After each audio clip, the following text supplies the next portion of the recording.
OTF's inner circle just got rocked real hard when word spread that one of their own had been moving foul behind closed doors. To keep it straight, one of their has been snitching to the cops. You might not believe this, but right from when he joined, OTF Jam has been one big sly, going from their day one soldier to a government witness without missing a beat. Now, he's about to get cooked because Lil Durk, the main boss of OTF, has just sent hitmen to bring Jam to his knees.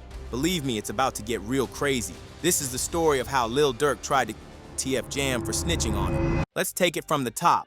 Word came down through the G Vlod's interview with Wax 600 that OTF Jam has been moving like a snake since he joined them 3 years ago. Apparently, he wore a hidden wire for several years to gather evidence for the feds. Jam, who was released from prison in 2022 after serving 12 years for attempted murder, reportedly provided information directly that not only confirmed Lil Durk's for hire scheme, but also convicted at least 4 other OTF dons. This ain't no street rumor or blog gossip. The feds got paperwork showing that Jam had been working with the Alpha Boys since he got out the pen, strapping on recording devices every time he stepped foot around OTF.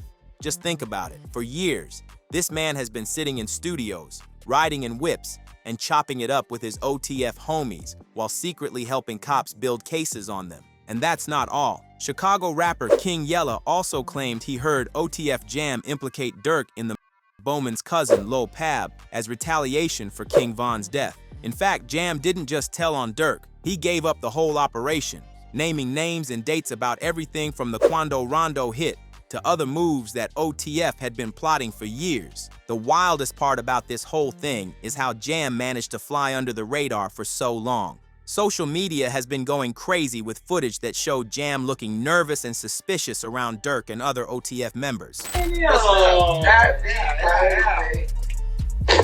kid! Give me the check on your man. I heard you got his head. I ain't gonna lie, man. Hey, when I was growing up, I was having a dare. Architect. Having a who? I'm having a dare. On October 30th, a video emerged online that allegedly shows OTF Jam wearing a wire around Lil Durk. The footage captured Durk, Jam, and a few other men in a dimly lit room, apparently speaking with another group of people via phone.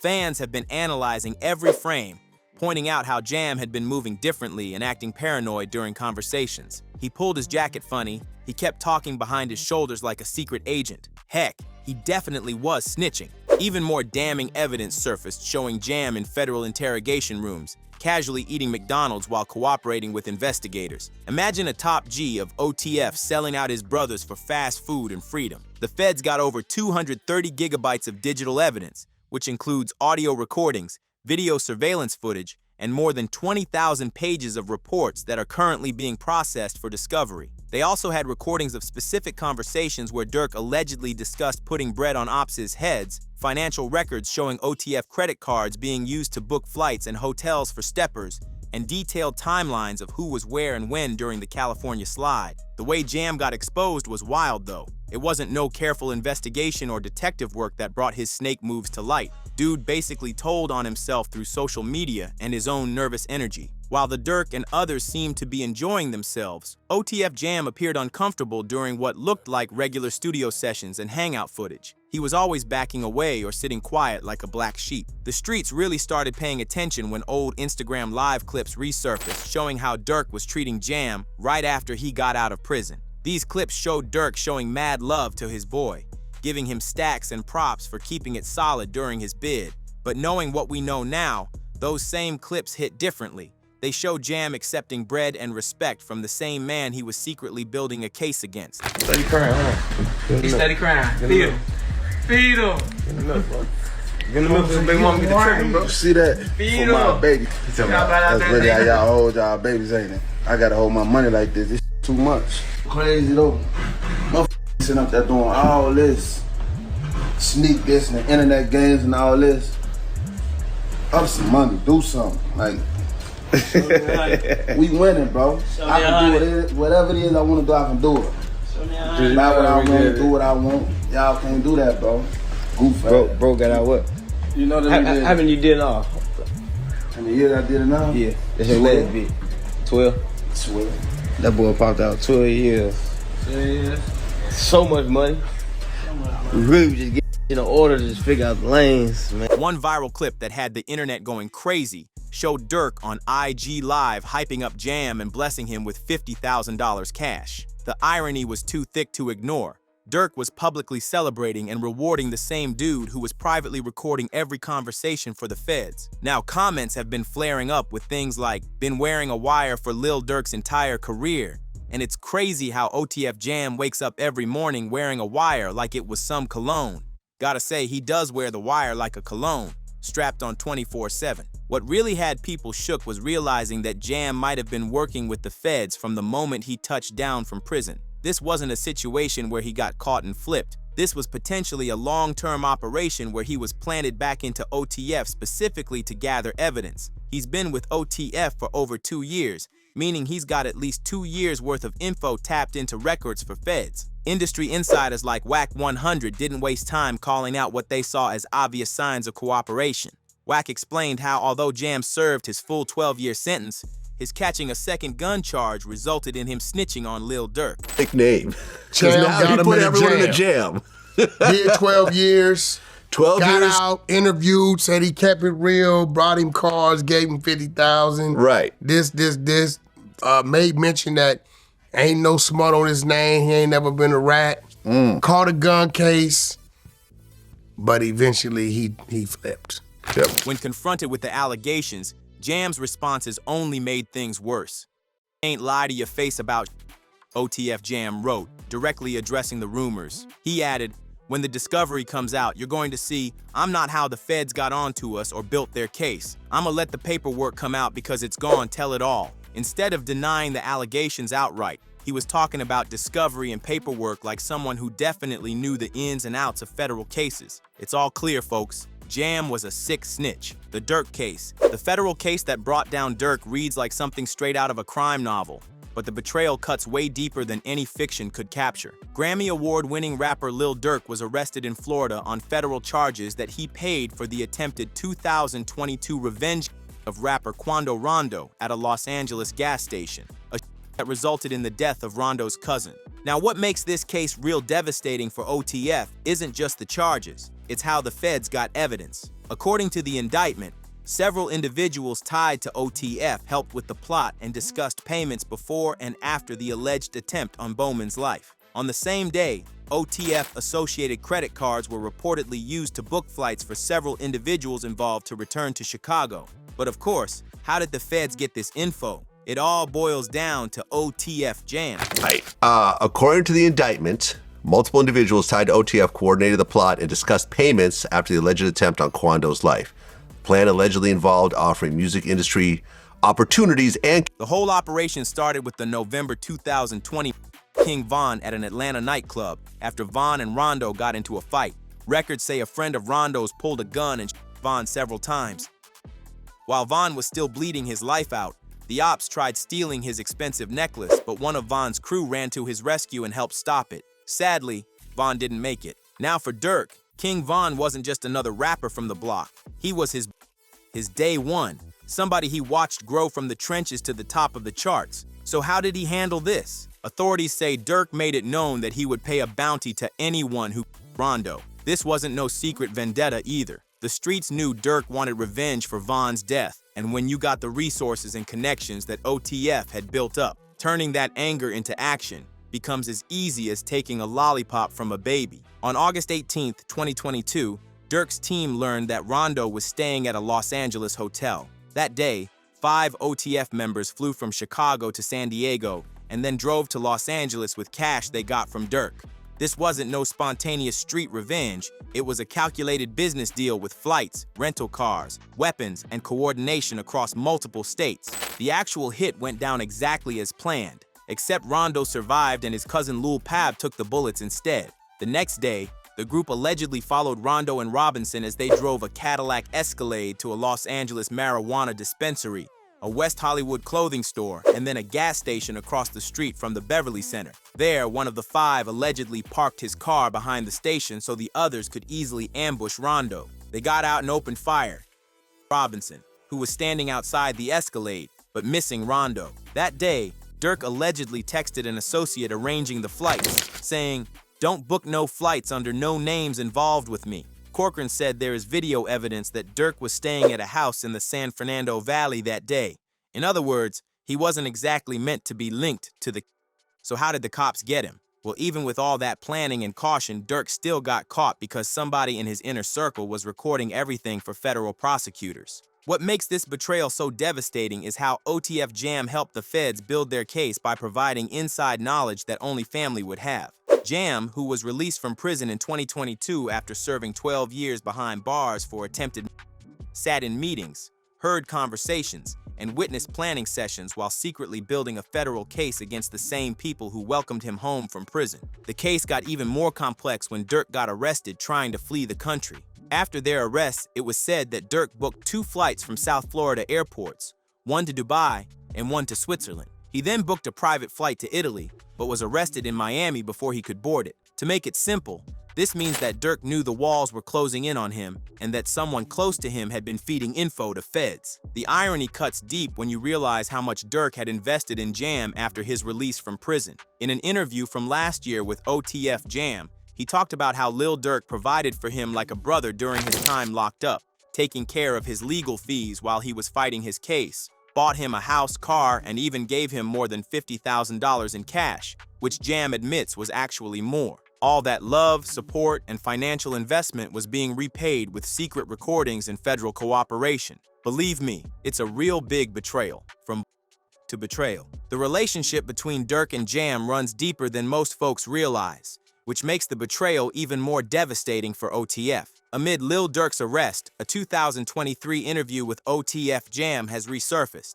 In the interview with DJ Jerry, Jam opened up about his long-standing relationship with Durk and the support he received while incarcerated. He said, Jam get out that jam, I'll give him 50, he ain't gotta ask again, bro. Like, you know what I'm saying? He ain't gotta ask shit, bro. He said he gave you 50, bro. You know what I'm saying? Facts. Fact? More than that. Everybody more than that. Shit. But shit, can you tell us how much he gave you, or you don't want to even? No, we ain't gotta get into all that, but bro made sure he made a way for me to be straight like. Jam recounted how Durk's music became a source of motivation and connection during his 12-year prison sentence. This wasn't just casual friendship. These were brothers who came up together before any of the fame or fortune entered the picture. When most people forgot about Jam during his bid, Durk kept his name alive and his commissary loaded. On the 2020 King Von track Back Again, Lil Durk rapped this about OTF Jam. Jam get out that jam, I gave him 50, ain't gotta ask again. Then according to Jam, Durk also provided him with a whip, a crib, and also promised to help him blow up in the music game too. The fact that Durk put this support on wax shows how proud he was to help his peoples and how much he valued loyalty within his circle. What makes this betrayal even more painful is how Durk publicly celebrated Jam's release and return to the family. There's resurfaced footage of Durk on Instagram Live gassing up Jam and showing love for his homecoming. These moments show Durk genuinely happy to have his brother back in the fold, not knowing that this same brother was already working with the boys to place him behind bars. The trenches always respected Durk for how he held down his peoples during their bids, sent bread to commissaries, paid legal fees, and made sure families were straight while their loved ones were locked up. That reputation for loyalty was part of what made OTF attractive to artists and respected in the streets. But now that same loyalty looks like weakness when it's being exploited by someone wearing a wire. Rumors even started circulating that Durk's suspicions about Jam led to tragic consequences for people close to the situation. There's been word that Durk put a hit out on OTF Jam's baby mama, Octavia Redmond, after supposedly finding out that he was wearing a wire. Just so you know, Redmond was later smoked in broad daylight on July 19, 2024, near the West Pullman locality in South Chicago. The connection between Octavia's and the federal case remains unproven, but the timing raised eyebrows throughout the drill community. Octavia Redmond, a postal worker, caught multiple shots while delivering mail in broad daylight on July 19, 2024, in West Pullman, South Chicago. The fact that a Fed informant's baby mama got bodied shortly before major arrests went down seemed too coincidental for many people in the streets. Surveillance footage released by law enforcement captured the masked stepper getting into a stolen ride and sliding off the scene shortly after the 2 months later, a 15-year-old shorty was arrested in Cedar Rapids, Iowa, and identified as Redmond's.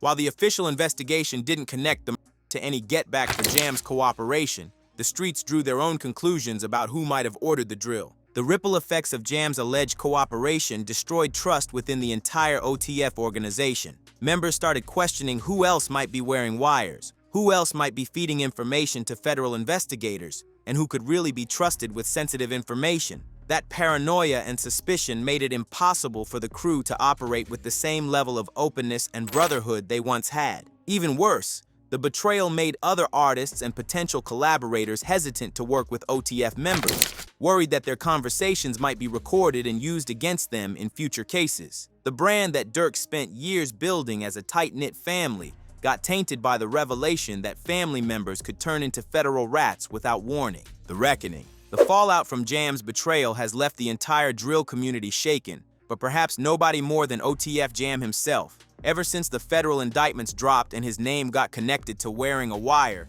Jam vanished from the public eye like smoke in the wind. The trenches have been talking about how Jam went ghost after Durk's arrest, with folks speculating that he either got relocated through witness protection programs or he's hiding out somewhere trying to avoid get back from people who feel betrayed by his cooperation. One social media comment even mentioned OTF Jam as America's most wanted in the black community and that he has to move out of America if he wants to stay breathing. What makes Jam's disappearance even more telling is how the federal case has exposed the extent of his cooperation with the Alphabet Boys. If convicted, Durk could face a maximum sentence of life behind bars, and much of that potential conviction relies on evidence that Jam allegedly helped gather over multiple years of wearing recording devices. What has the drill community really disturbed is how this betrayal affects trust within other crews and organizations. If someone as close to Durk as Jam could be working with the feds for years without detection, then everybody's questioning who else might be recording conversations and building cases. The paranoia that this case has created extends far beyond just OTF.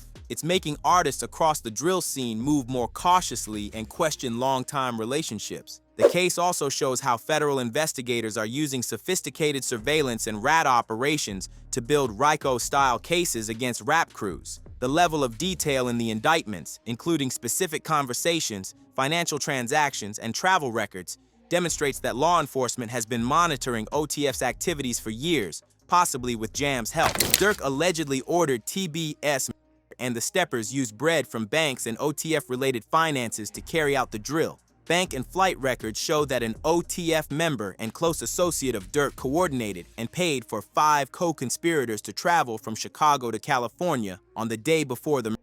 The level of evidence that the boys have collected suggests they've been building this case for years, potentially with inside help from someone who had access to OTF's most sensitive conversations and planning sessions. The specific details about coded language, financial transactions, and operational planning could only come from someone who was present during those discussions. For Durk, the implications are devastating. His whole brand was built on loyalty, keeping it solid, and never cooperating with law enforcement. Now he's facing life in the pen based partly on evidence allegedly gathered by someone he treated like family, someone he supported financially and emotionally for years. The broader impact on the drill music scene cannot be understated. Artists are now questioning whether their day ones can be trusted, whether their conversations are being recorded, and whether federal agents are using people close to them to build cases. The level of paranoia and suspicion that this case has created will likely change how drill artists operate for years to come. But the most haunting question remains unanswered.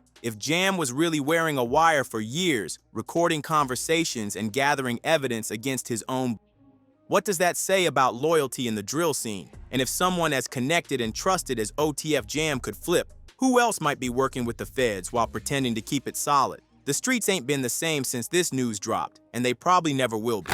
If you like this video, click one of the windows on either side to watch a video similar to this one.